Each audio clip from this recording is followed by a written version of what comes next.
हाँ श्रोतागण ध्यान दीजिएगा, मैं आला सम्राट राम लखन चौहान आपके सामने अपने आले को प्रस्तुत करता हूँ।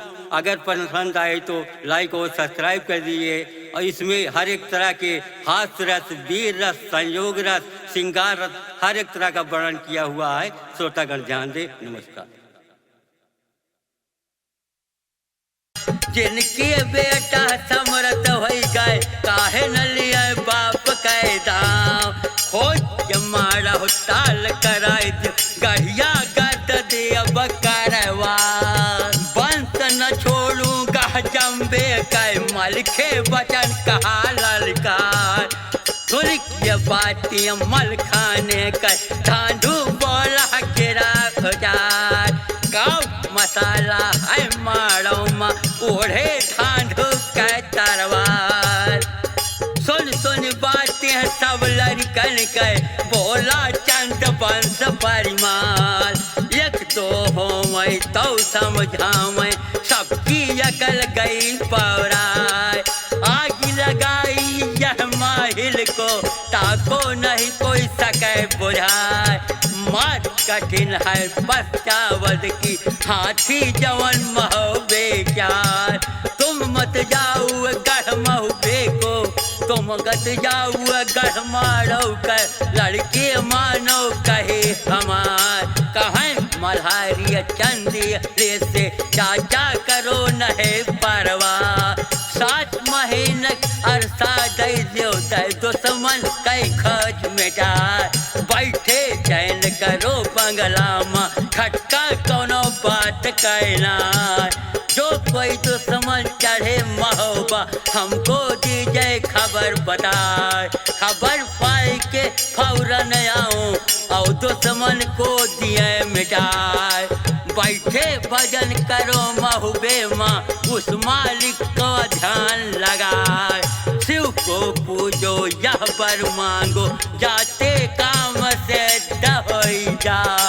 बोला मलखिया फिर ढियबा से, भैया दीजिए सगुन बताए। सगुन विचारत ढियबा बैठे, आपन पोथी लए उठाए। ढियबा दुनिया गिनिया गुरिया, नाक के सर से किया विचार। बोलत ढियबा तो मलखे से, सब बन जाई है काम तोहार। चढ़ा शनिचर है मारो पर, ऊपर रहे जोगनी छाय। करो तैयारी अब चलने की, जाते काम से दहोई जाए। जोगी बनना तुमको पड़ी है, ऐसा सगन रहा बतला। सिगरे लड़का सहमत होई के, मलहना महल पहुँचे जाए। किया दंडवत महतारी को, सबहु हाथ जोड़ सिरनाय। जावई माता हम मारो को, बोला बचन उदय सिंह राय। नीके मन से आज्ञा दे दियो, बदला लिया बाप के दाम। सुन की वाणी यह वो दल की, मलना गई सना का खाए। काऊ विधाता कई मर्जी है, माहिल दिन हो आग लगाए। निश्चित मलना मन मा जानी, मनी है नहीं उदय चंद्राय। यही सोच के मलना रानी, आइस तुरतिया फरमाए। जतना लश्कर है महुबे माँ, बेटा सब ही लिया सजाए। ब्रह्मा बेटा को संग लेकर, मारो जाओ कोच करवाए।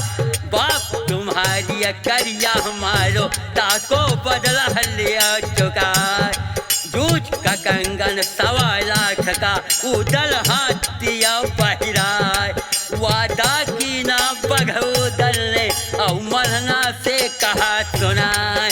8 महीना के मोहलत दे दियो, नवे चरण पूजी है आज। सुन के वादा बघोदल का, मलना लीन हो गले लगाए। पूज सिर वही सब लड़कों की, तुरते विदा किया हर साथ। चल भाई लड़किया सब मलना के, पहुँची मन यहाँ दिया अरज गुजारी, बिगड़ा सभी बनाओ काम, हमें जिताऊ गढ़मा लो से देवता सोना महबे चार, पूज का करके सब विधवत सो तहाँ से चलत भय सरदार, चरण पखारिय पर मालिक के राजा हुक्म दिया फरमान, जाओ बेटा गढ़मारों में मारो जाय करेंगा। अब ठाकुर उदय सिंह की मारों पर चढ़ाई करते हैं। आगे क्या लेखक लिखता है, हुकुम फेर सैयदन यतीना, लश्कर कमर बंद हो जाए, तो तरुआ को बलवा कर सोने कड़हतिया डरवाए, जितनी तू अपनी महुबे वाली सोचर खिन में यदिया चढ़ाए, तेरा तरुआ हाथिन वाले कलंगी पट्टा दिया बढ़ाए, भोरा मकुना अवयक दंता सिगरी हाथी कर तैयार, बोला तरुआ घोड़न वालो कुंडल दिया कान में डार, बूढ़ो दुर्बल रुअगिया घोड़ा करना एक नहीं तैयार, जतने खुअरा पड़ी रात के तिनको दियो दहाना डार, उदल बोलत भैला सकरमा हमारी असीनो सिपाही जवान, जिन्हें पियारी घर तिरिया हो अपनी तलब लिया घर जाए, कठिन मवासी गढ़ मारो है पहले तुमको दिन बताए, तब सिपाही बोलन लागे साची मानव उदय सिंह राय, रोम रोम महका सो खड़के खटके हाड़ हाड़ तरवार, पाँव पिछाड़ी का धरी बैना खायो नमक चंदेला क्यार, सोच सिपाहीन की बातें सुन बोला उदय सिंह सरदार, शाबस शाबस ओ रजपुरो मारो रखी हो धर्म हवार, बाजो डंका जब लश्कर माँ छत्री समय भैन होशियार, पहनो पहनो और रजपूतों के जौन है अंग समाय, झील पुरत तोर ऊपर पहरो नीचे पहरो कोड़ा कबार, तवा चढ़ाई लियो छाती माँ जहमा साग बिलो जय खान, औरो पहनो पहनो पहरो पहनो जोधपुरी तरवार, 56 चुरिया कमर में बांधो बांधो जोधपुरी तरवार, यह कई छाती ढीली पड़ जाए दोहरा बोल्ट दिया कसवार, डर लागी गह नरमल खे कैलाई के संसी कसै लोहार, इलम बहुतर पहर सिपाही कमर बांध लेन तरवार, रन की जौहर बाजन लागी रन का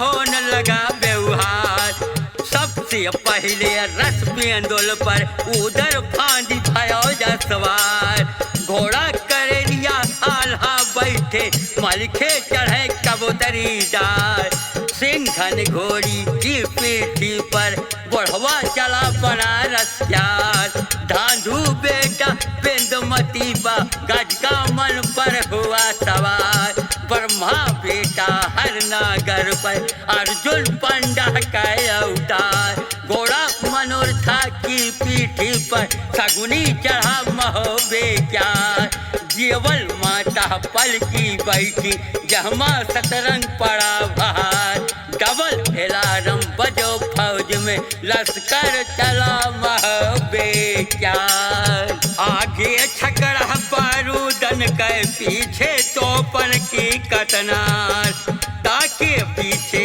हाथी चली भाई छोटे पर्वत के अनुहार, चले पछियड़ा महुबे वाले औरत रब्बा चले पिछार, बजट पैजना है घोड़न के चंगा बजट तालियन चार, घंटा बाजत कल हाथी दिन के चमके कौधा सम तरवार गोल निरंखन के निर्खत हाहाकारी सब सुनाए आगे मच पहिया मचकत है जरबिन के धरती खाद तरारा जाए नगरी नगरी भागन लागे सिर की बंद गयन घबराए उखड़ पौखरा गए कसबन के भारी शहर गयन दहलाए मोह कटोरा पानी हो गए सूखे पड़े कुआं अवतार आगे पहुँचे पानी पी जाए पीछे पड़ जाए नीर अकार के हर गुड़ छोड़ कर भागे और मुँह भाई फिर सियार फूल चौकड़ी गए हिरनों की पंछी उड़ गए गगन मझार डोली धरा से गुनाने सही नहीं सके भौम कै भार कतौ चबैना से दिन काटे कतहूँ डारी भौरिया खाए 17 दिन कई मंजिल कई के दाबे मार कै मैदान पहुँची बबरी बन में तंबुआ दिए हुआ पैदान दिया खायाल जाओ बबरी बन मन में गया तना का खार उदल उदल थैलल कारो भैया तेरा पूरा हो जाए ऐसे जंगल फौज टिकाई यहाँ तलवार चलन गोना तीर तमंचा कई का गिनती गोली असर करेगी ना इस पर जवाब दिया मलखे ने भैया सुना बना फरार मत घबराओ हुआ मनमा दादा तुमको कौन पड़ी परवाह बैठे भजन करो तंबुआ माँ सारा काम से जा के जंगल बबरी बन का पक्की सड़क से बनवाए साथ स्वाति संग में लाइन भैया यही दिना के काम धीरज छोड़ो तुम दादा ना बिहड़ा पारी लगे हैं राम बोला सैयद तमल खेते बेटा सनम मल्हारे राय अभी कटा वो ना बबरी बन नहीं सब जई है काम नसाए जतनी फौजे संग में लाए बबरी वन में रख छिवाए भेद जरा जो करिया पाए तुमको जतन रहे न बतलाए मन भाई गई सबही के तंबू खड़े दिए करवाए फौजे भेजिए बबरी वन में झंडे रहे फरहरे खाए रानी दियवल के तमुआ पर गारद हिले तिलंगन जाए लंगर खानिया जारी हो गए छतरी करल लगे जवनार लश्कर ठहर गया आल्हा गए लग गई छोटी बड़ी बाजार लगी धलकनी बबरी पनमा लोहा गले महबे क्या दिन 10 बीती बबरी बनमा रहे वो दल कहे सुना की निंदिया मलखी सोयो रही है कवन बाप कैदा सुन किया बातियां बघो दल का बोला पछराज कैलाश सगुन बताओ ढेबा भैया हमको जल्द बताओ हार खोल पतरा ढेबा देखें और मलखे से कह सुनाए बड़ी जोगनी है पीछे से सामूहिक गवा चनरमा जोगी बन के मारो चलिए साइत पहुँच गए ने चका सुन का ये बाती है ये ढिया बाकाए मलखे गोदरी है लाया सिलाय 22 परत की बनी गोदरिया जहमाच पर सुराही ढाल बस रंगाई सब गियरू से सिगरो बाजा किए तैयार उठ के उदल ठाड़ी हो गए और सैयद से कहा सुनाए को चली है गरमा का चाचा हम दिया बतलाए सोच समझ के सैयद बोले तुम सुन लियो लहरवा भाई ब्रह्मा दादू रहे फौज में लश्कर सोना छोड़ो ना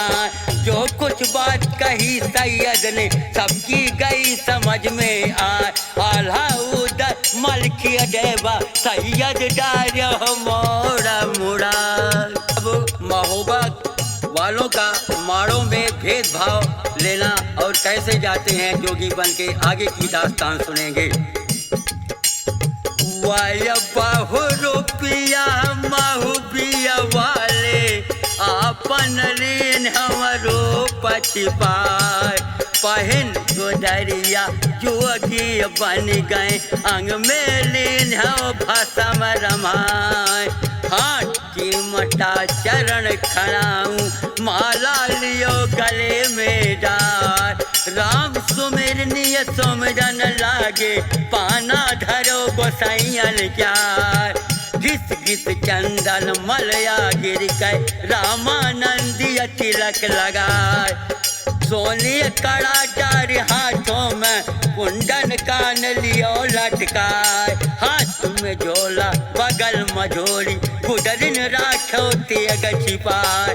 अपने अपने बाजा लैल मन में सुमेर शारदा माय, ब्रह्मा धान दो भैयन को आला बोलिया गिरा उचार। हम तो जात यहाँ मारो को रहना लश्कर में होशियार, पांचव जुअगिया सहमत होई के पहुँचे जहाँ जवल दे माय।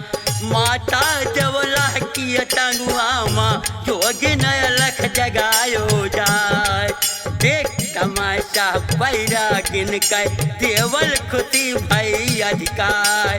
पोछन लागी फिर जोगिन से साची हाल दिया बतलाए, कौन देश के रहने वाले जाओ कौन देश महाराज, जो कुछ मांगो तुम तब वनमा उर्वई तोर मनोरथ का। सुन की बातें ये माता के उदल वचन कहा समझा, घर के लड़ी कन काना चिन्हो माता का गए बौराय।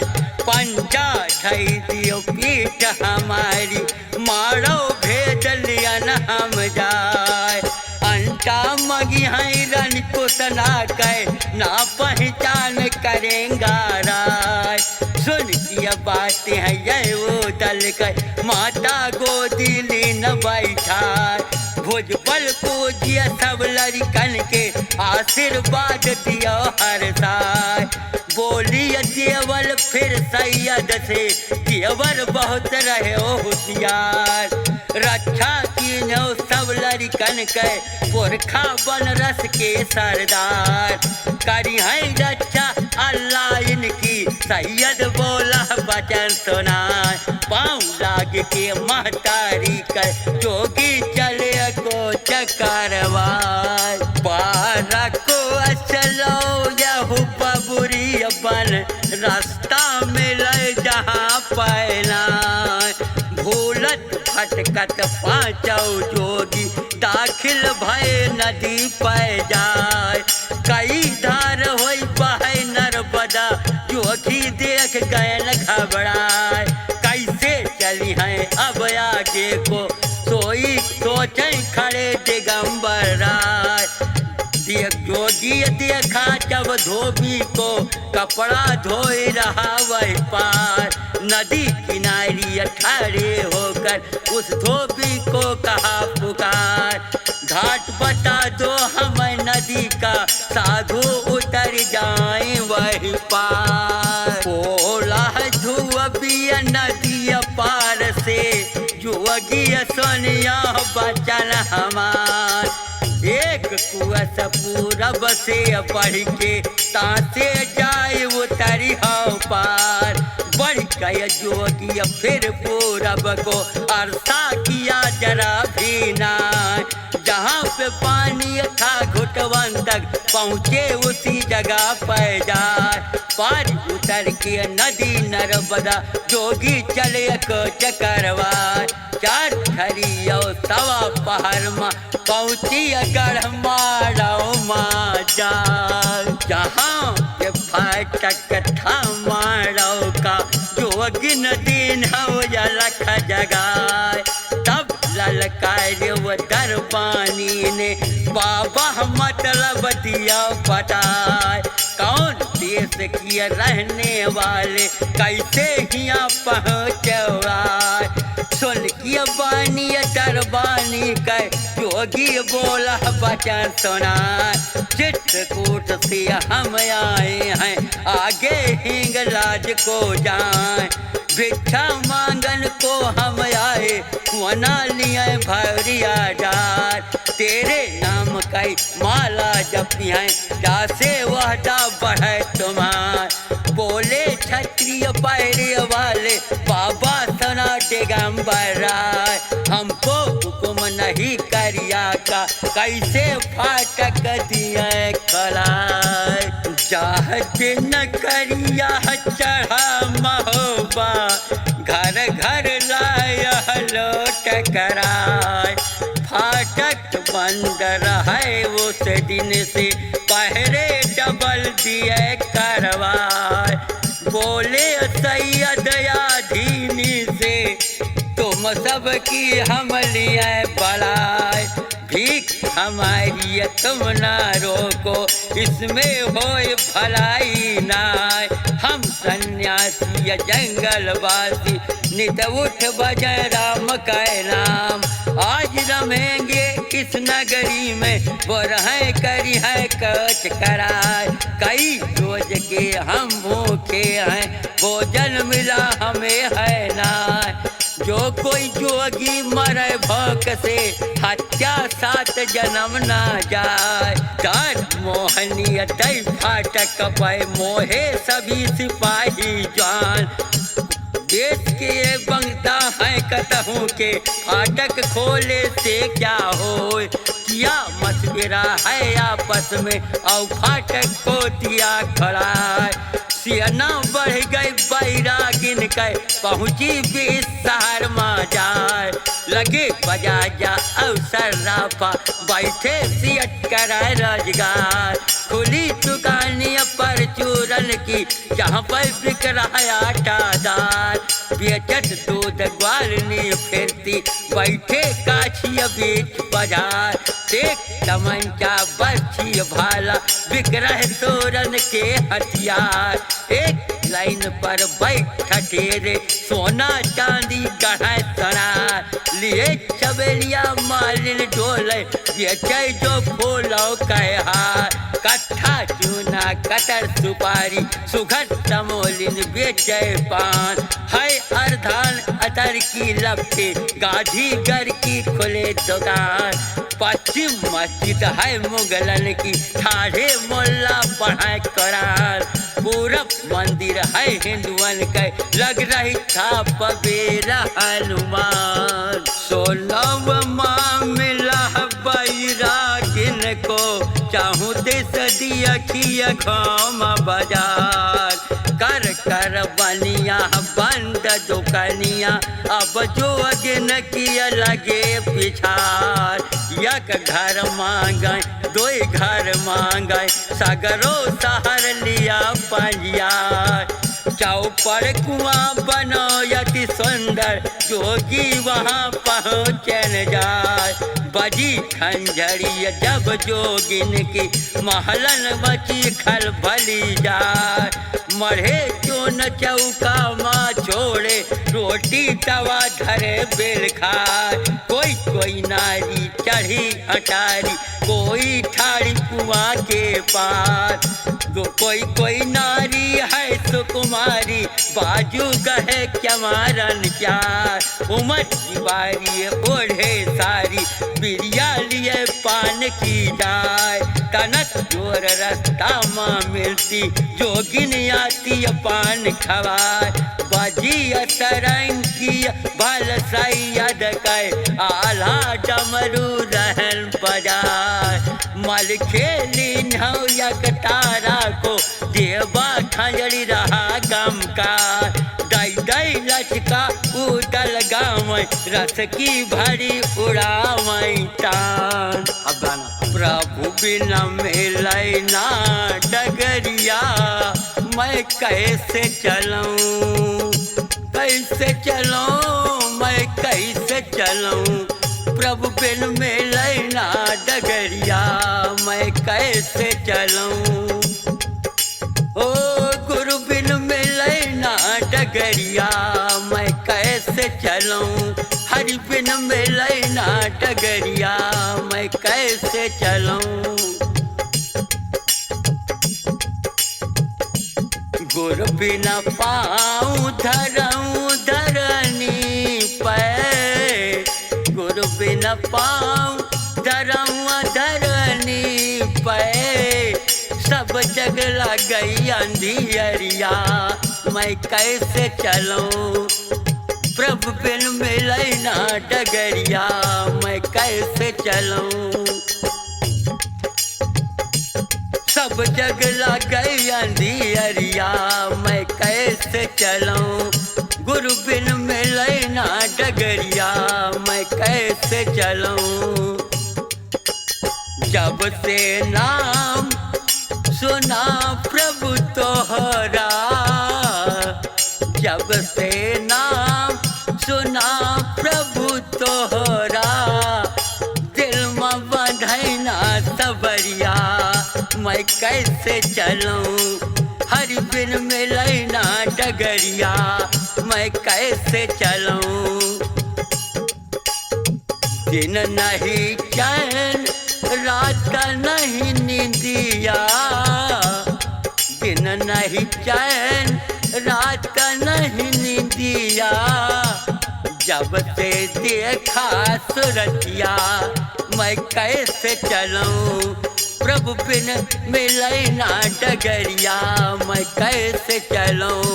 सब जग लग गई अंधियरिया, मैं कैसे चलूं। भारमती भारमती द्वारे पावा, भारमत भारमती द्वारे पावा। द्वारे खड़ा है भिखरिया, मैं कैसे चलूं। प्रभु बिन मिले ना डगरिया, मैं कैसे चलूं। सब जग लग गई अंधियरिया, मैं कैसे चलूं। धर्मदास भी आय मिल बिना मैं, धर्मदास जी आय मिल बन बिना मैं। अब तो लैला प्रभु खबरिया, मैं कैसे चलूं। गुरु बिन मिले ना डगरिया, मैं कैसे चलूं। हरि बिन मिले ना डगरिया, मैं कैसे चलूं। यो माजरा पीछे छोड़ो, अब आगे कैसो ना हवाल। राग रागनिया वो डल गावई, हन हन लगई करिया जेबान। बरस 18 औसुअला के कौनो 20 बरस के जवान। चढ़त जवानी भई दीवानी, हंसिया बस रहन बतान। हम रंग जइबै संग जोगिन के, अपने छोड़ पिया के साथ। ऐसी बालम जो हम कर पावे, सोवई डारी गले मात। जो पनिहारी नथी सरकारी, पानी भरे कुआं में जाए। सुन के गाना बैरागिन के, चिड़िया मोह मंत्र हो जाए। जिनके घैरन में पानी थे, तो पानी से रहन वो तराय। गगरी फांसी कोई ठाड़ी, कोई कुआं रहे लटकाए। कोई पनिहारी पलक न मारे, कोई बैठ जगत पे जाए। गौने वाली मौने हो गई, पारी गणपत रहे मनाए। छाय उदासी गए ब्याहे कै, नाही मिले ऐसा भरतार। परवाह नहीं घर केरी, ललना लिए गोद में डाल। 60 बरस की एक बुढ़िया थी, उन तिरियों से कहा सुनाए। तुमको गाना पागल कर दियो, सबकी अकिल गई बौराए। श्याम परन यो मुख नरियाला, जिनके नैनन बहे मसाल, लड़का जोगी के ना लागे आहे के वो भोप कैलाल। यतना सुनकर सैयद बोले पुरखिन तू क्या रही सुनाए, जन्म की पापिन तुम बुढ़िया हो, तुमको पाप रहे देखलाए। पिता हमारी बारी मर गए, 10वां भारी पड़ा अकाल। हाथ जोगियों के मई बेचा, माता तुम्हें बतावे हाल। यतना सुन की तब परिहारिन आपन आपन घड़ा उठाए। जोगी सराहत घर कुआ डगरी, रसरी डार कुआं पै जाए। यही बहाना फिर से आवे, दर्शन कर दिगंबर राय। रूपा बांधी महलन पहुँची, सिर से गगरा धरा उतार। सूरत देखी जाऊ बांधी की, कुशला बचन कहा ललकार। खाल खैच किया भूसा भरा दिया, टोहका दिया जान से मार। पानी नहीं रहा महलों में, प्यासन मरे सभी रनवार। कौन यार से आँख लड़ायू, बैठी कौनो खत्म के पार। दौकर डोरी बांधी बोले, रानी सुना बघेले क्या। सुफल जिंदगी मेरी हो गई, बेशक दियो जान से मार। 5 मूर्ति बैरागिन कै, जिनके रूप न बरने जाए। पाए दर्शन जो जोगिन के, उनके सब जय पाप नसाए। जैसे जोगी कुआं नहाए, वैसे करो न पड़े देखाए। भर के रोस लाल कर नैना, कुशला बोली बचन सुनाए। जौन रूप का करिया बेटा, दोसर ना हिलिया अवतार। सुन की बान रन कुशला कर, रूपा बांधी कहा पुकार। जौन रूप का तेरा करिया, 10 जोगिन के लगे पुकार। सोहन मूरत मोहन सूरत, साचे ब्रह्म ब्रह्मार ब्रह्म के दास। आज किरण रहे मारो माँ, जोगी सुबह मिलेंगे ना। बोली रानी तब मारो की, जल्दी जोगी लाओ बुलार। चली भाई बांधिया रनवासों से, पहुँची जहाँ दिगंबर राय। हाथ जोड़ कर अरज गुजारी, तुमको रानी रहे बुलाए। जैसे औषध रोगी पावे, तैसे वैद बतावत जाए। सुन की बातें ये बांधी कर, मैं मन खुशी बना फराए। आगे आगे बांधी चलब, जोगी चल भय तास पिचार। पहली अटवढ़ी अटुअगी पहुँचे, बांधी बोली हजेरा उचार। खबर गुजार रही हम महलन में, माँ बाबा बिलमहिया पै जाए। सुन की बातें ये बांधी गए, हो गए खड़े दिगंबर राय। घोड़ा पपिया कहाँ बांधो तो, हाथी खड़ा महो बेचार। आंसू निकर परे आल्हा के, नैनन बहने रकैधार। यह गति दिया कि जब उदल ले, तब आल्हा से कहे सुना। कौन मुसीबत दादा पड़ गए, जो तुम रोए आंसू रह बहार। या सुनियाल बोलन लागे, भैया हुक्म दिया फरमान। हाथी घोड़ा यहाँ से लेकर, हम लश्कर में बांधे जाए। बोले मलकिय तब उदल से, भैया अकल गई बौरार। पहले बदला लियो बाप का, की तो करिया कै तरवार। कर गौ सुअरी बात बिगड़ी है, सब रजपूती जाए बसार। सब लोग बांधी दौड़त आई, और जोगिन को चली लेवा।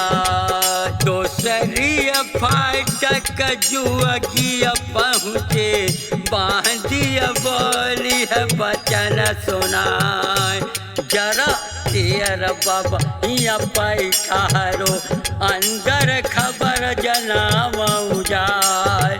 बांधी चली गई महलन को जोगी खड़े रहे तैताऊ। लागो बिरवा तह बरगद का छाया परी परी देखलाय।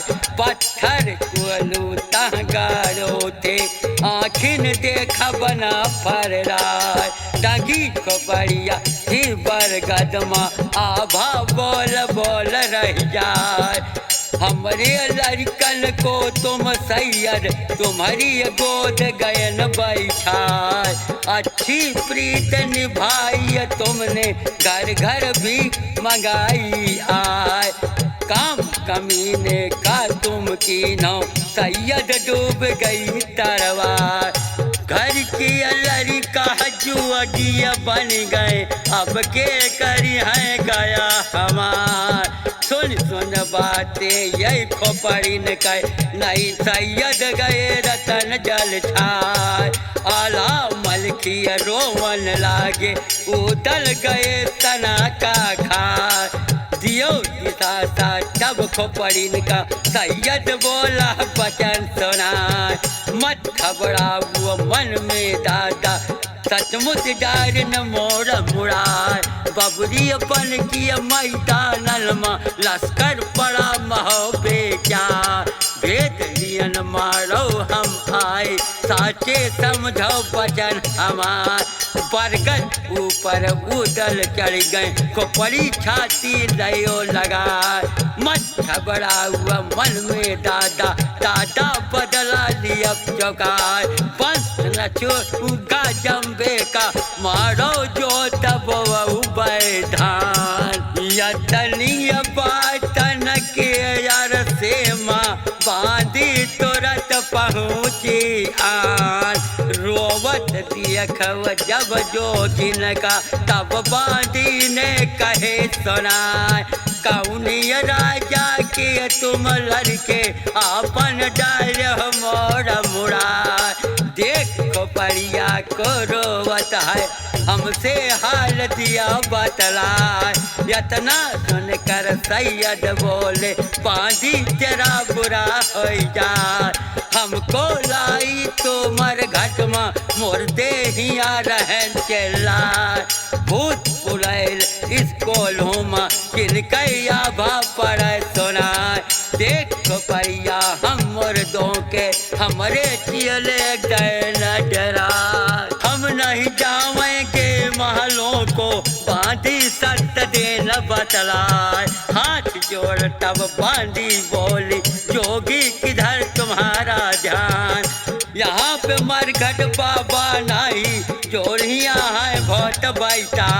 एक दिन करिया चढ़ा महोबा घर घर लाया लौट कराए।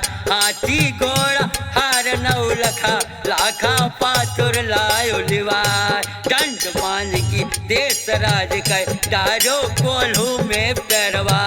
देश राज और बछराज की खोपड़ी बरगद दिया टंगा। तिनकी आभा नित नित बोल बाबा करो नहीं परवाह। संग हमारे महलों चलिए तुमको रानी रहे बोला। अब कुशला के महल में जोगियों की बातचीत होती है। आगे क्या होता है कभी क्या लिखता है श्रोतागण ध्यान दीजिए। पीछे जोगिया बांधी गई महलों की सोधी लगाए। सीढ़ियन ऊपर चढ़ी गए धई धई नियत पाई पाँव। शीश महल के 10 दरवाजे शीशा चढ़ो हलपेदार। चंदन चौपर पमर दुआरे नगहीरन से चढ़ो क्यमार। रतन जटिल के खंभे लागे जिसमें काम सोबरन क्या। लाल मोहनी की नग दम कहीं हो रहे हिरन के उनिया हंस की लोल करें छज्जन पे नाच मुरैला रहन देखा पिंजरा टांगे लाल मुनियन के मैना बोली रहे सोना पहुँचिया जुअगिया जब महलन में तेरिया झोंके बराबर आए रखिला के सूरत बैरागिन के हंसी हंस अपन रहल बताए रानी कुशला मारो वाली खिड़किन पर्दा दिया डराए पर्दा पर गए जाली वाले तासो जोगी पड़न देखाए रूप दियख के बैरागिन के कुशला बोली बचन सुनाए ऐसे जोगी हम देखे न बांधी किसको लाई बोला लड़का जोगी के लागै न यह केहू राजन की राजकुमार भीख मांगने यही नहीं आए छलने आए पराई ना सुन की बातें हैं ये रानी कहने लगा तलन सीरा पिता हमारी बारी मर गए जिनकी गया करेंगे जा कर पर कर माँ चित्रकूट से जावे ही गलाज को माँ आज की रात कहे मारो माँ यही है सुबह को चकरवा।